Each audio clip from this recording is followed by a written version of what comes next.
ya the halal vibe.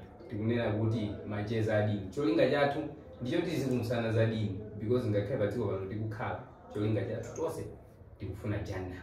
Ndiyeno tizitana anthu osiyana-siyana amene tizicheza kukumbusana za dini kuti zinazo musazaname kuti simunamveko. Muzakhale munamva mukunyalanyeza nokha monga mmezi kunenera kuti kumbutsanani chifukwa kumbutsanako kumathandiza anthu okhulupirira. Lero ndajoyinidwa ndi Sheikh Maida Yusuf. Sheikh, takulandira. Kukumana nanu kunali kovuta mabize.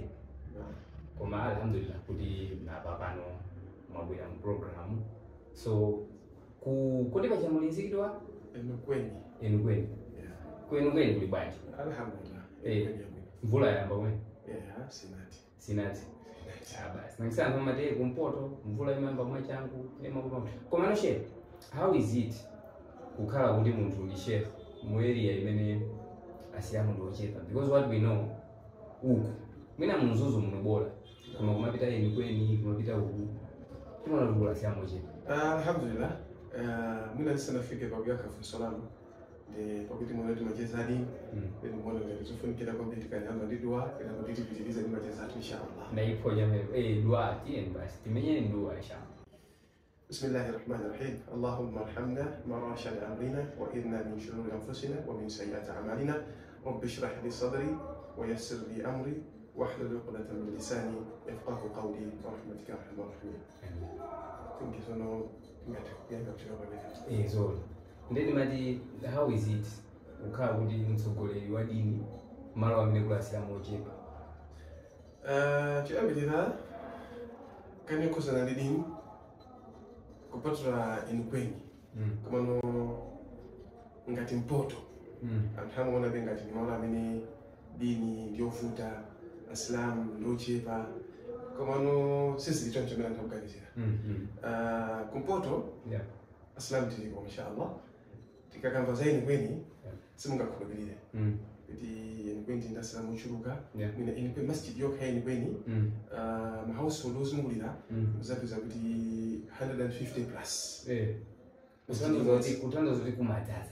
Alhamdulillah. Juma imadzaza nthawi zina mpaka na kuswalira pakhonde. Zimayi nonso masjid yawo kudzaza. So alhamdulillah Islam tiliko ndiponso dini ndiyenda. Mashallah. Mashallah. Zosangalatsa mwamvatu sikuti muzingoona ngati dini ndi kumangochi kapena kumachinga kweni kula asilamu. Nkhani ina imene ndifuna ndinenenso yosangalatsa ndiyo kuti masjid imene tikumanga ichi ena mwa mashekha amene akutithandizira ndi Sheikh Maida ali apawa. So zambiri kuzikuphweka chifukwa cha iwo. Sheikh tibwere ku nkhani yathu ya lero. Nkhani imene tikambirane pano tikuona kunena kuti masiku ano akamati nyamata wa swaga dolo nyamata ndoti amete mbali. Ndi anyamata mukupeza kuti akumeta amene mkupala mose kusiya tsitsi apo. Maoneka ngati kambala amene akawazira kupapalika mbala amene akakhandi tsitsi apo. Ndakaziwa. Ndiyeno Sheikh dini ikuti chani pa nkhani ya mameteko? Mashallah. Nikupa kuna mina hii ndi topic yabwino kwambiri kuti tikambirane. Imakhala siyovuta nthawi zambiri kuti mina topic ngati iyi ibweretsedwe mina mnamba yake komanso kuti mina anthu azitha kukambirana ngati izi zimakhala zovuta.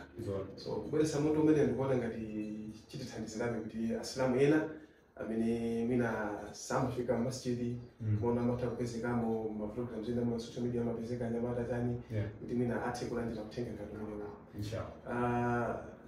Yankulanga kuti tiyende limodzi mobwino ndifotokozere motere.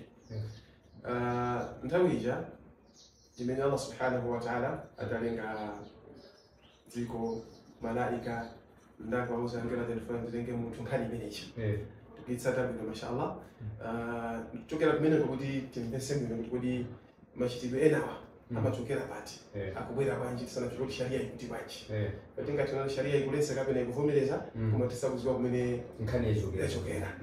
So kuti zimbeke muno ndifotokoze motere kuti Allah Ta'ala atalamula kuti angera onse ampangira sajida Adam alayhi salam malaika atatola panga sajida icha kupatula Iblis anakana anapirikitsidwa tukuziwa bwino ndamene kwale tukumutcha kuti shaitani. So pakupirikitsidwa kwake pali pempho limene kwa Allah Ta'ala ndipatseni mwayo kuti ndikhale pa dziko lapansi pano kutha kwa dziko ndicho linga chene tumaka kapolo anu ndiwasocheresa kuti pasiku la kiyama ndikamazalenzera chilango iwonso ndisazakhala ndekha ndalona mpatsa mwayi ndipo zimene iye adafotokoza ndi kulonjeza kuti akawachitira kapola mulungu kufuna kuwasokoneza anafotokoza kuti wala udhillannahum ndikufuna ndikawasocherese kunjira ya haki ndipo ndikachonse pa chilungamo ndipo mkuchonse kwa chilungamo anafotokozanso kumapetoko aya kunena kuti fala yughayiranna khalqa Allahi ndikasocheresa bwanji zinthu zina zimene takagwiritsa ntchito kuwachotsa anthuwo pa chilengedwe chenicheni chimene mulungu adawalenga nacho I think itambira pamene so chimodzi mwa zinthu zimene shetani ankatanthauza kuti kuwachotsa anthu pa chilengedwe ndikuti Allah adatilenga bwino chilichonse cha thupi lathu chikamamera timamera mofanana ndi chilengedwecho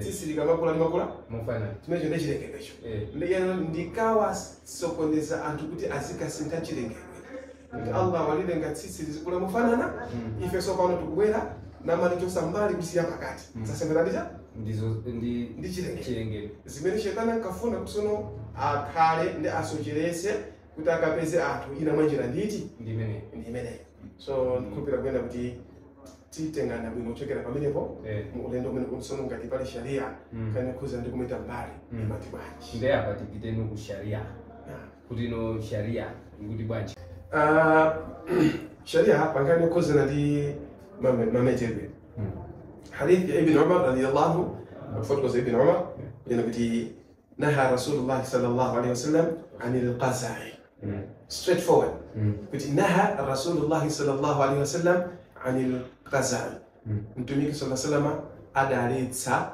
zometa mbali imodzi ya moto ndikusiya mbali imodzi ya moto agwirisa ntchito hadith imene yabwera straight kuti nzoletsedwa mtumiki adaletsa so tikafika pa sharia chilichonse choletsedwa ndati munthu umapeza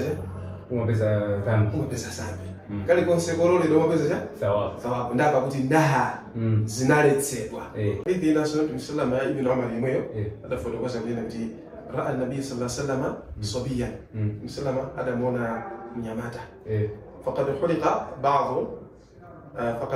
ba'd sha'r ra'sihi mtu wake atameta mbali nasiya mbali wataraka ba'dahu wa nasiya mbali ina fanahahum 'an dhalika faqala mtumikada mitana ngumuzotia namlesa kuzimenezo ni pada moza kunena kuti ahliku kulluhu mukafuna kumeta mutu onse mufanana au utrukuhu kullu kati mukufuna kusiya ni mutu onse pasabezeke mbali imodzi yosiya mbali imodzi yometa so apo ndekuti ndikunena kuti ndizololedwa kumeta tsitsi lonse ndizololedwa kusunga tsitsi lonse azidongo ngati watu sunga tsitsi lonse ukwanisa kulisamalira papa ni kulisunga tsitsi mkanika kulisamalira kumaoneka lokuda kumaona ngati umakulu wa mtu wao umagwira mabishito kumawasasu tachamba shukrani so zinthu ngati zimenezo tu pombo tikaziyangana kwambiri zili ndi makhairati zabwino zake kabwino kuipa kwake ngati siti sinthama machitire ngati amenewo mudzaona kuti anthu masiku anakafuna kutenga chinthu kapena kukhulupirira munthu amayang'ananso maonekedwa munthu